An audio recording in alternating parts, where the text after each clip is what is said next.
Hey, what's up, Poke People? We're back with another deck list profile. This time, we're going to be going over Charizard EX. So, this deck should be familiar to everyone. This is quite a powerful card. When I was getting back into the game, I heard that there was a viable Charizard deck, and then I looked at it and I said, oh my gosh. It's kind of crazy that they came out with this. I mean, the fact that it does more damage as the game goes on, the fact that it accelerates 3 fire energy when you evolve it, I mean, it's pretty crazy. So this deck got a significant bump up in power with the new Briar card, the new supporter that came out. There's a crazy amount of like checkmate games that you can play now. With this deck, you could essentially win in 2 attacks now.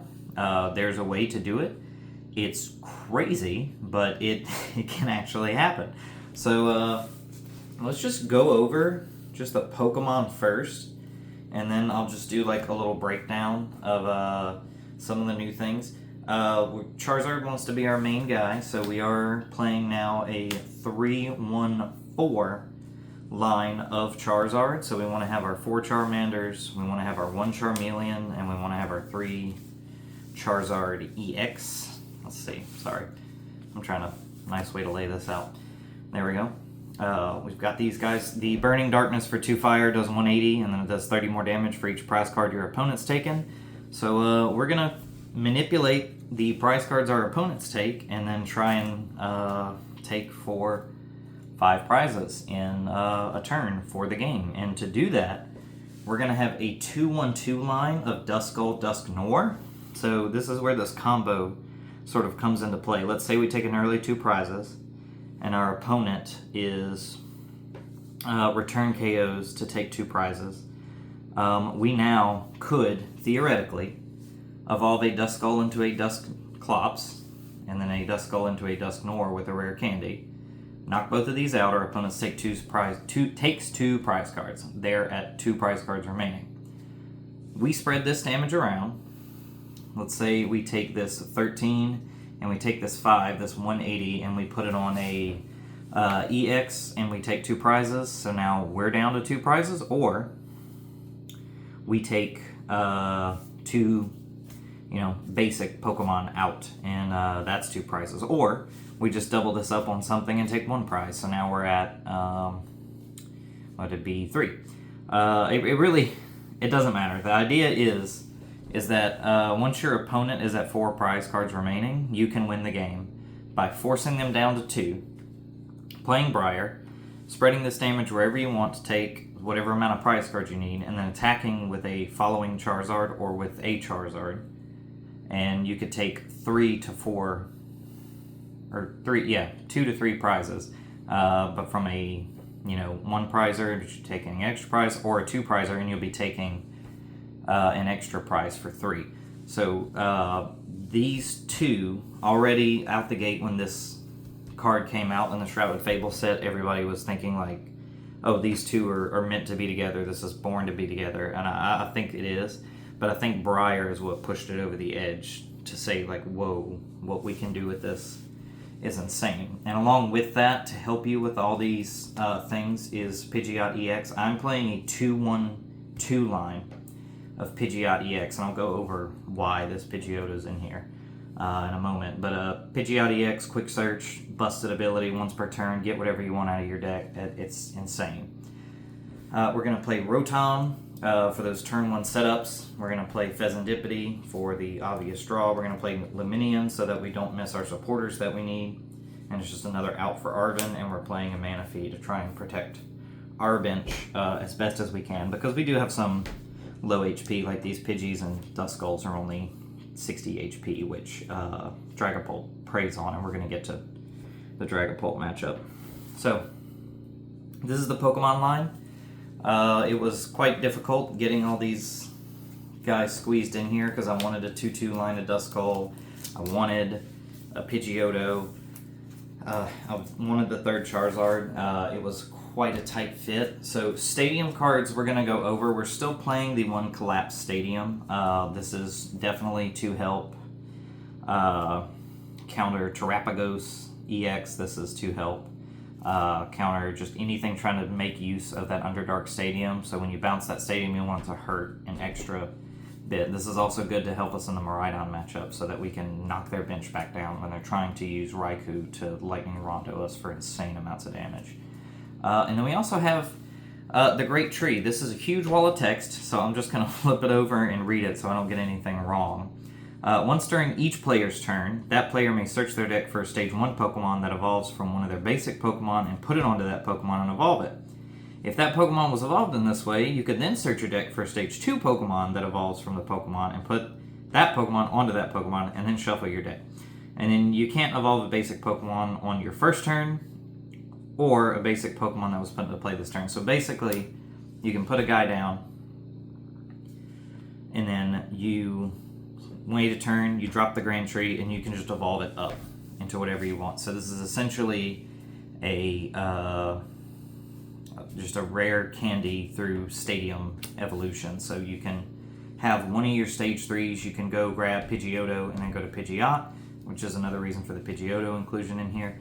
You can go to Charmeleon to Charizard, or you can go to Duskull to Dusclops to Dusknoir.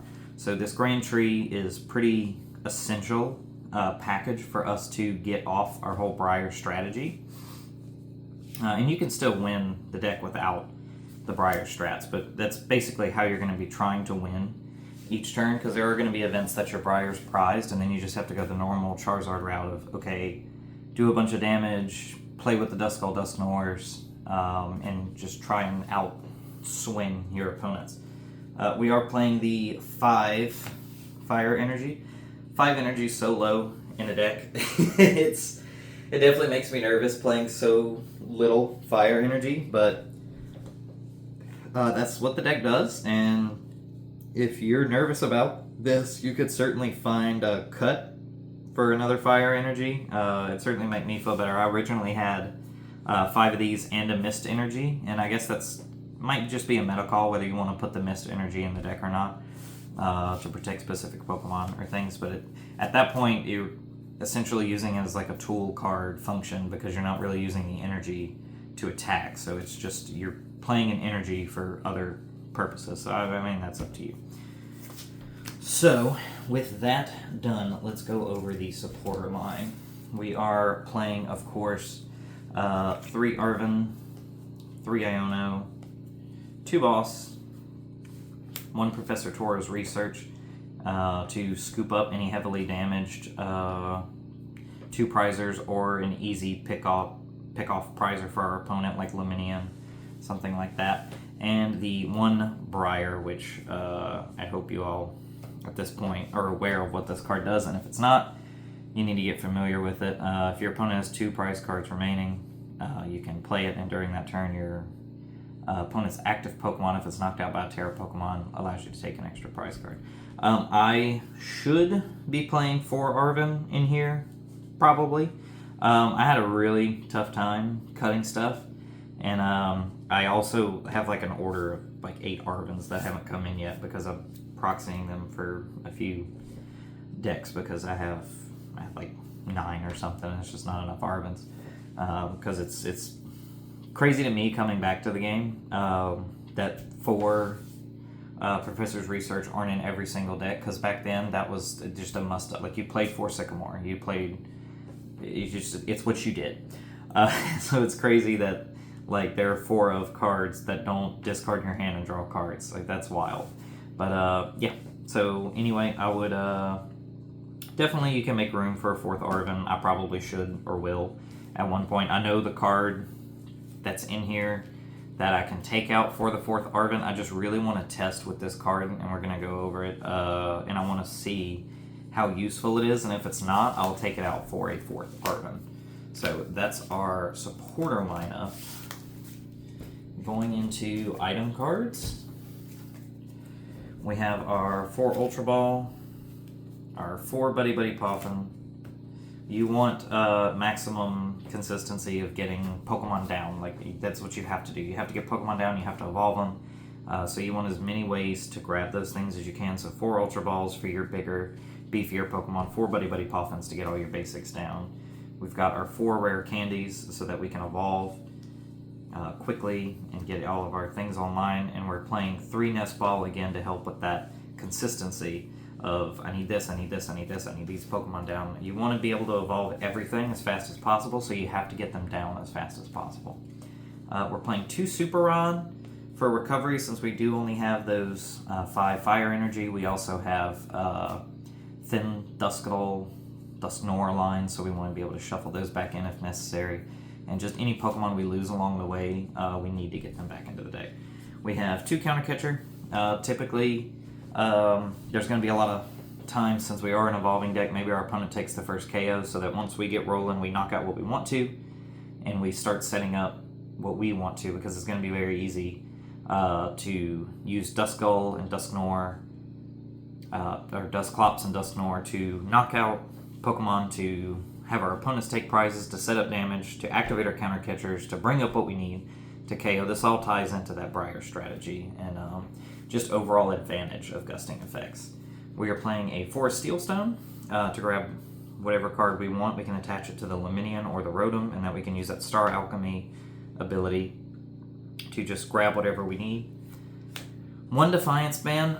As much as we can buff our Charizards by making our opponents take prizes, we can spread the damage with the Dusclops and Dusknoir. We still want that plus 40 or plus 30 damage is still going to be able to help us with a lot of math. That way we make sure that we're not missing out on these big KOs that are going to draw us multiple prizes and win us the game. And then the one card that I could definitely take out for Arven, depending on how my testing goes, is I'm playing Technical Machine Evolution. I think Dragapult's going to be a really big deal going forward. I know Michael's been playing it like crazy. I think a lot of people are going to pick up on it and realize how powerful it is into a lot of like Gardevoir, Charizard, these evolving decks, and any kind of Lost Box shenanigans people want to try and come up with. So I've found in my games testing against Michael that Dragapult really, if they go first and you put all your basics down, and then turn 2 they can Sparkling Crystal, they can bring up a Charmander, knock it out, and then do 60 to your Pidgey on the bench. It sucks. It really does suck. So I'm putting this Technical Machine Evolution in here just to try and evolve up a bunch of my Pokemon to give them that little buff of HP and to keep them out of Dragapult's sniping range.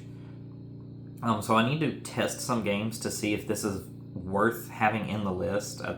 In theory, I think it is, but I'll have to grind some games out and see how much that it actually ends up mattering.